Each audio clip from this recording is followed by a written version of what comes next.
Bien, pues estamos en esta jornada espléndida aquí desde el Complejo Cultural Universitario de la UAP, en el entorno extraordinario de este evento de innovación, de tecnología, de emprendedurismo que cobija Coparmex, de lo cual tú tienes un enorme mérito el ser expresidente de Coparmex. Bueno. Lo que hoy se hace, al final, no va siendo más que los resultados lógicos de lo que se ha hecho anteriormente.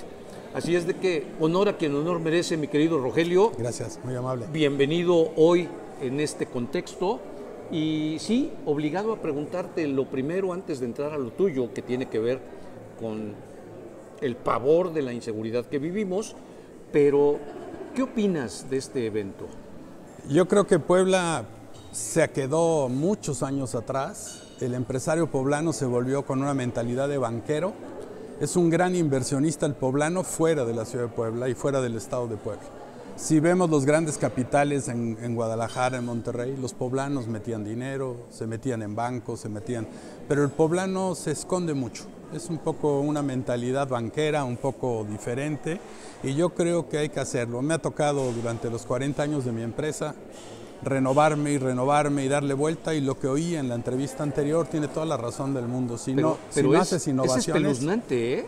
Es difícil. El problema es que hay muchos factores externos, entre ellos que no tenemos una capacitación empresarial, ni nadie nos enseña a dónde ir, a dónde moverte. Esto se mueve tan rápido que si no nos preparamos los empresarios, estamos continuamente en cursos y capacitándonos. Y la otra es la falta de integración social que tenemos en el ámbito de empresa, ¿no? Esto último también lo señaló puntualmente Iñaki con una contundencia que asusta.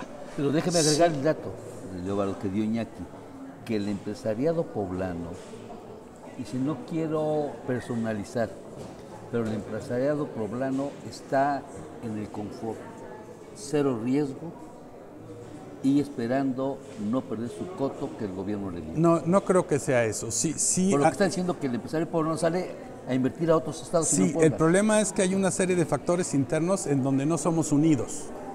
El poblano, o sea, veámoslo así, el mexicano cuesta mucho trabajo hacer un enlace, ¿no?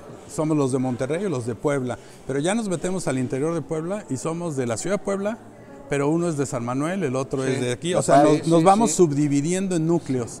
Y tenemos una mentalidad que yo creo que es mucho la influencia de la conquista española, que el español cuando sale a trabajar fuera se esconde, no es un tipo de gente que enseña su dinero, sino lo esconde, lo guarda, es muy cauto. Sentido, entonces sí. Yo creo que esa fue la enseñanza. Cuando Puebla se funda, es una ciudad que no había nada, ¿no? Y entonces generamos, y toda la base de su construcción, y de Puebla nacen los primeros bancos y nace la primera, y entonces Puebla se queda con esa mentalidad que no le hemos logrado superar. Don Manuel Espinosa Iglesias, por favor. Sí, pero don que Manuel... Portillo le quitó Bancomer, es otra historia. Bueno, lo expropió. Pero a lo que me refiero es que vean cuántos empresarios a nivel nacional son líderes, ¿no? El Diablo en Monterrey. Claro, o sea, un personaje ya icónico, por supuesto. Pero hay muchos, y a pesar de la historia hay muchísimos que están. Yo a lo que me refiero es que el poblano en otro ambiente se desarrolla maravillosamente. Y eso es interesante. Brutal realidad, ¿no? Sí. O vaya contradicción. Los poblanos cuando salimos a hacer negocios en otros lados nos desarrollamos más que en la misma ciudad de Puebla, porque aquí tenemos una serie de candados que nos cuesta mucho quitarnos de encima, ¿no?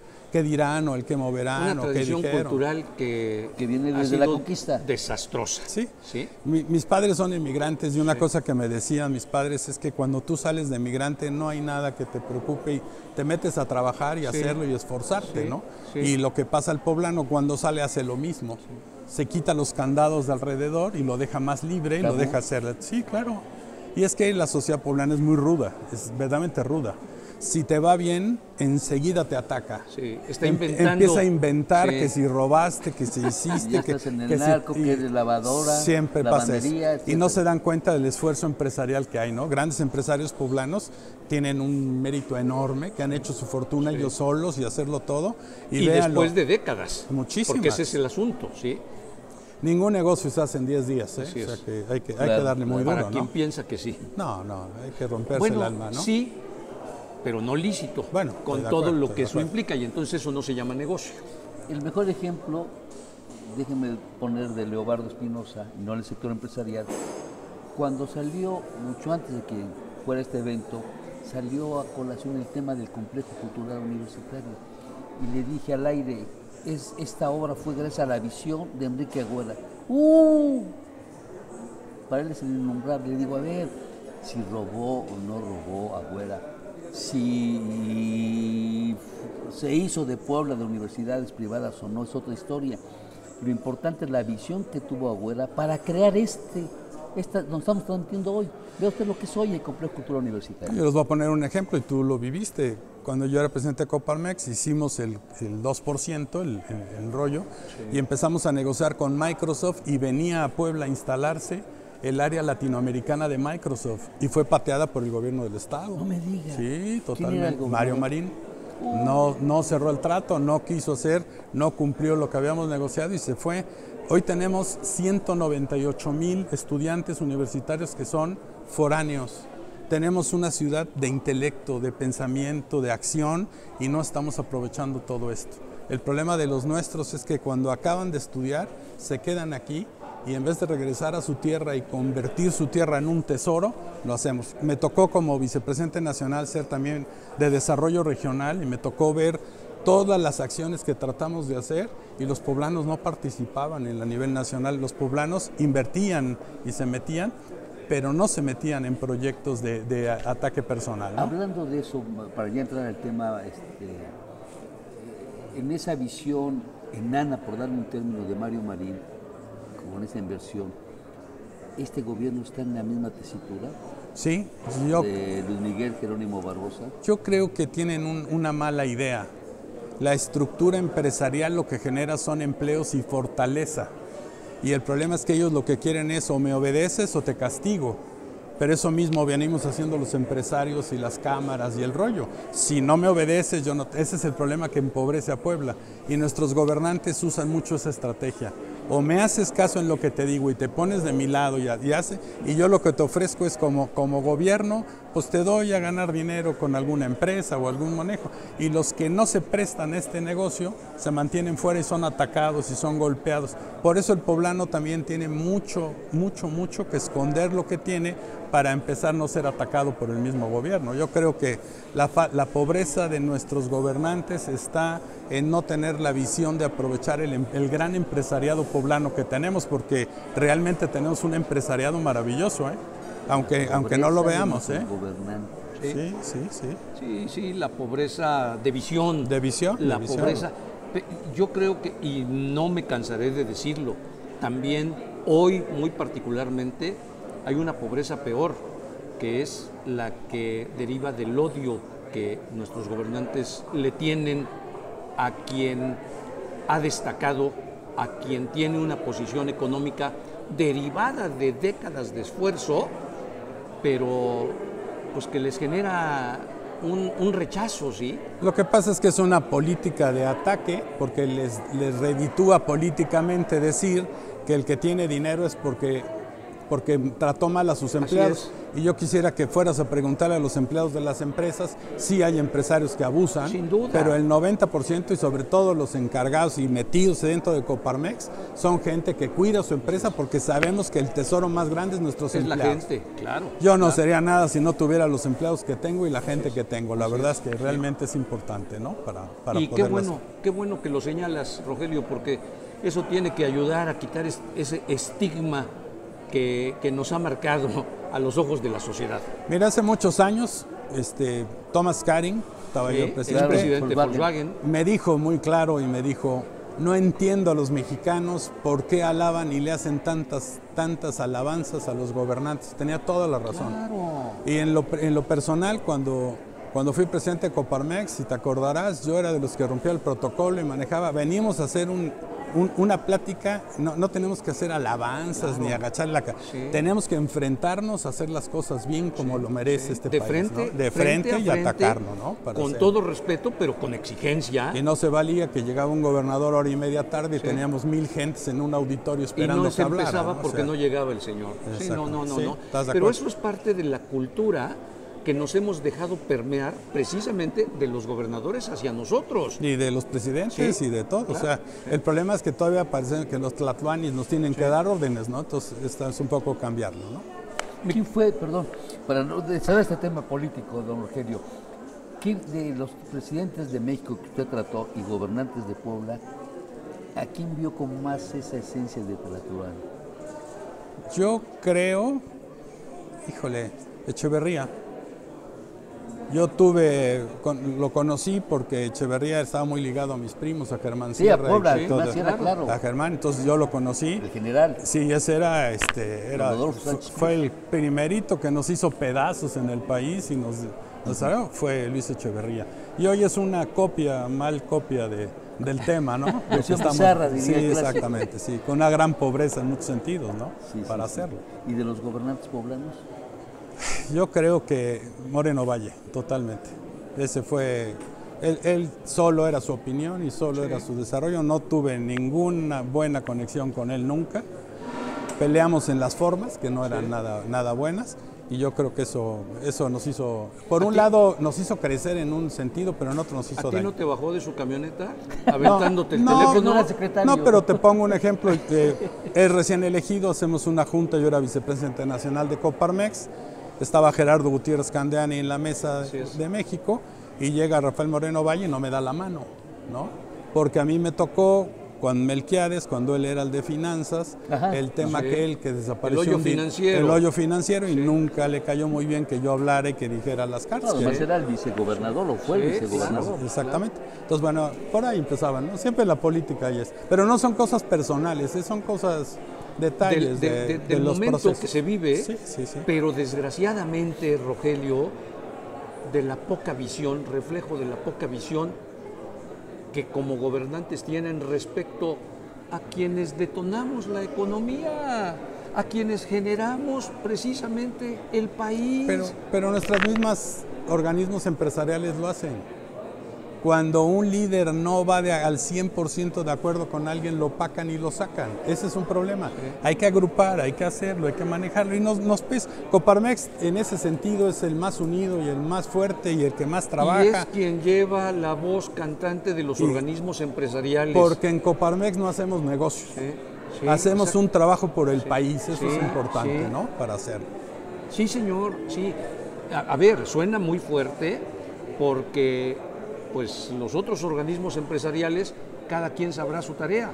Sí. Pero Coparmex por eso siempre lleva y es quien lidera a los demás organismos, incluso el Consejo Coordinador Empresarial. Claro, acá van a ganar porque están dos santos patronos contra un independiente, por eso.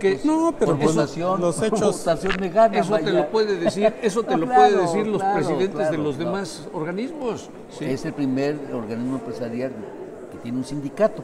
Tenemos una misión social, no una misión. Eso es. La misión empresarial es capacitar a nuestra gente para ser buen patrón y para ser el mejor hombre que ayude a su gente. Esa es la filosofía de Coparmex. ¿Cómo ¿no? ve la administración de Medina Mora? Bien, es que en Coparmex hay una gran continuidad. No pasa como en otros lados que cuando cambia el presidente rompes lo que hiciste como antes. Actualmente la disputan en el En Coparmex siempre hay una continuidad, ¿no? Sí, hay el toque personal y cada uno tiene su estilo, ¿no? Pues claro.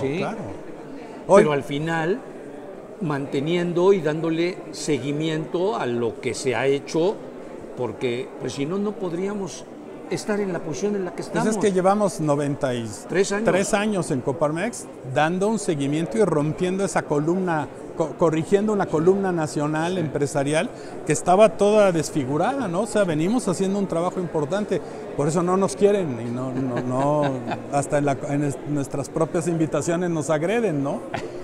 No los doblan. No nos doblan en Coparmex. Ni los doblarán. Decimos lo que hacemos, o sea, preferimos comer tortillas, pero diciendo la verdad, que estarle lamiendo los pies a alguien, ¿no? Señor. Para hacerlo, ¿no? Rogelio. Sí, dime.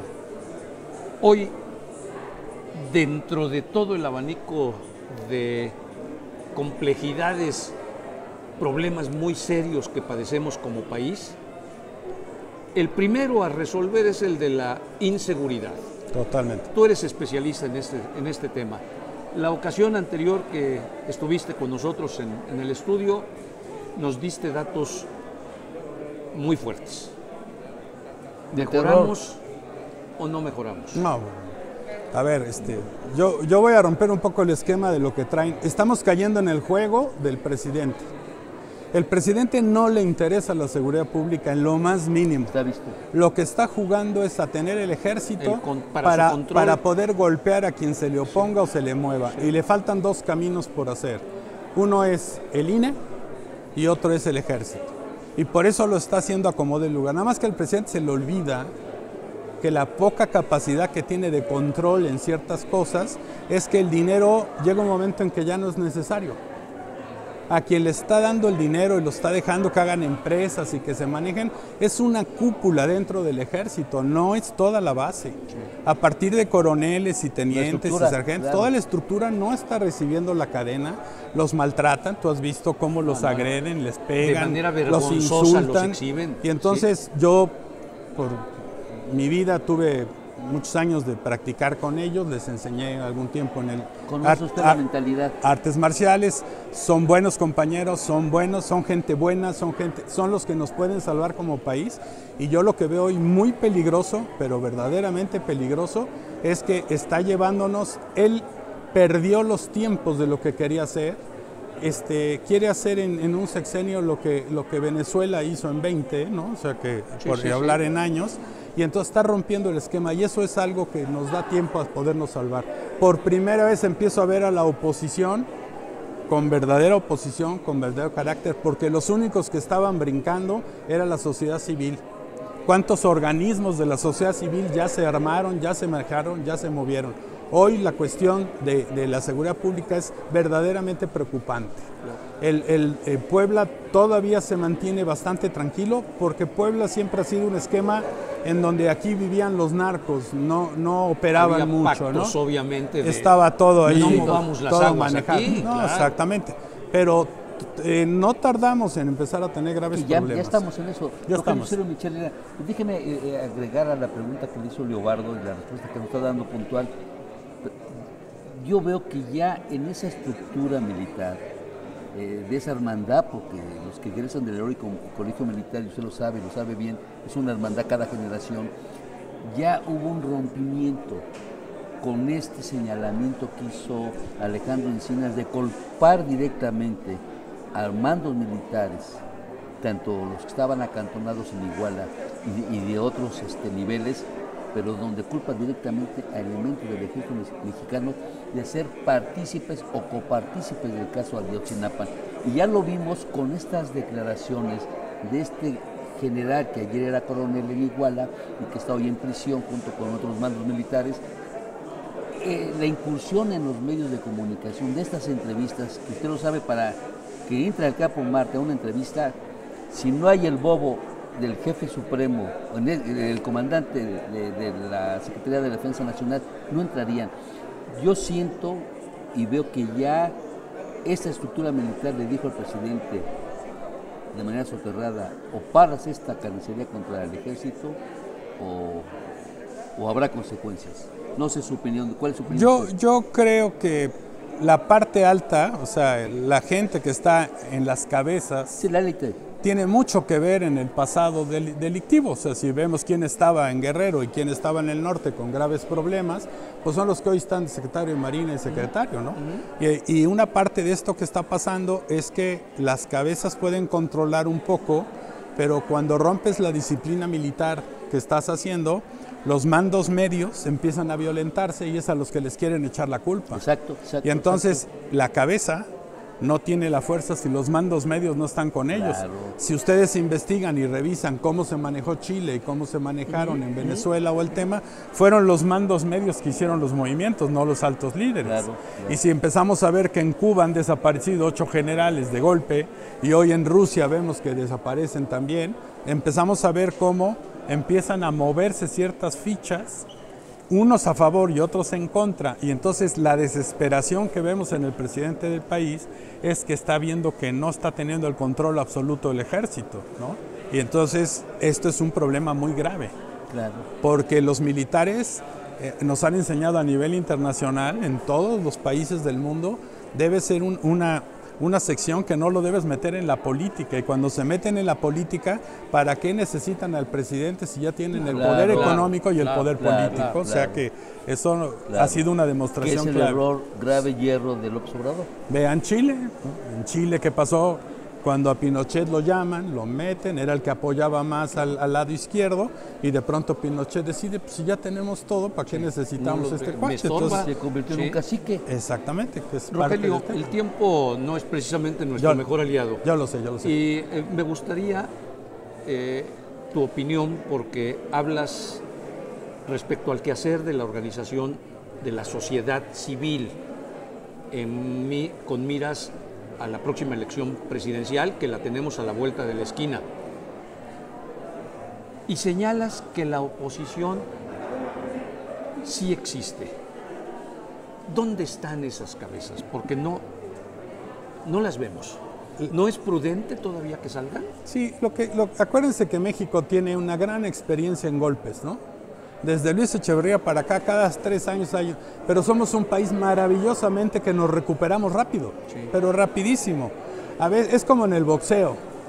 Parece que estás noqueado, pero... No el que sale tirando más golpes desde el primer round es el que va a ganar, se va aguantando. Sí. Entonces, sobre el 9º, el 10º, empiezas a cabecear, y es cuando decides, voy a golpear directo. Es lo que está pasando. A eso me refiero entonces. ¿Para qué se exponen a...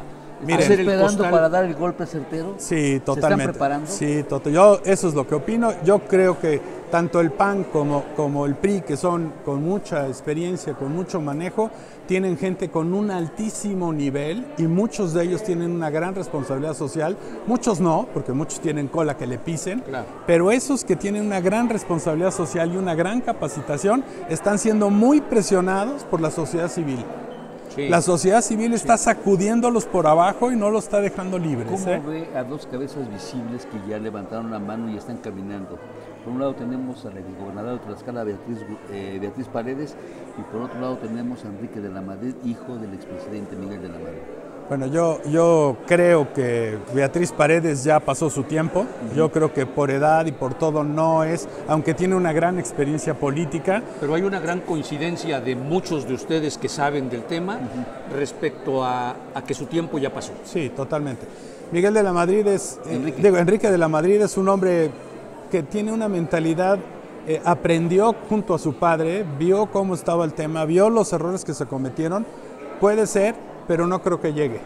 ¿Por qué? Porque por desgracia en este país, todo el esfuerzo de la ciudadanía tiene que pasar por las manos de un partido o 2 partidos políticos. Claro. Y entonces allá arriba siguen importándole más los intereses de los partidos. A ver, les pongo rápido. ¿Cuántos empresarios de Coparmex dijeron, voy a trabajar por mi país y me voy a la política? Y no pudieron hacer nada porque hay un coordinador de bancada que no te deja hacer absolutamente nada. Y líderes y esfuerzo. Ese es el problema. La estructura política de los partidos hace que se empobrezca la riqueza del ciudadano que participa. Yo lo que creo es que va a haber un líder que va a salirse por la sociedad civil. No creo que esté todavía preparado para dar nombres. Pero no sería tarde cuando salga. No, yo creo que vienen gentes como el gobernador de Querétaro, como gente así, que no estoy diciendo que él pueda hacer o que vaya a hacer, pero yo me refiero, va a salir un líder, lo van a ver y va a ser como la estrella que sale muy bien entrenada y va a venir apoyado por muchas estructuras. México no decide solo, México siempre tiene fuerzas internacionales de apoyo y de manejo, y que pronto estoy seguro que va a... No, yo lo veo demasiado joven, si todavía no tiene capacidad política para hacerlo. Ya habrá en una próxima entrevista que nos compartas mucho de lo que sabes y que no has querido compartir. Bueno. No lo deja usted por el tiempo, no, por prudencia, señor. Es obvio que no. Además, acuérdense, hay mucha gente que queremos hacer muchas cosas por el país, ¿no? Para hacer. Claro, hay que sumarnos, hay que hacerlo. Gracias, Rogelio. Gracias como a ti. siempre, un placer. Muchas gracias. Vamos a una breve pausa y regresamos a lo que sigue siendo un placer para nosotros. Así de sencillo. Gracias.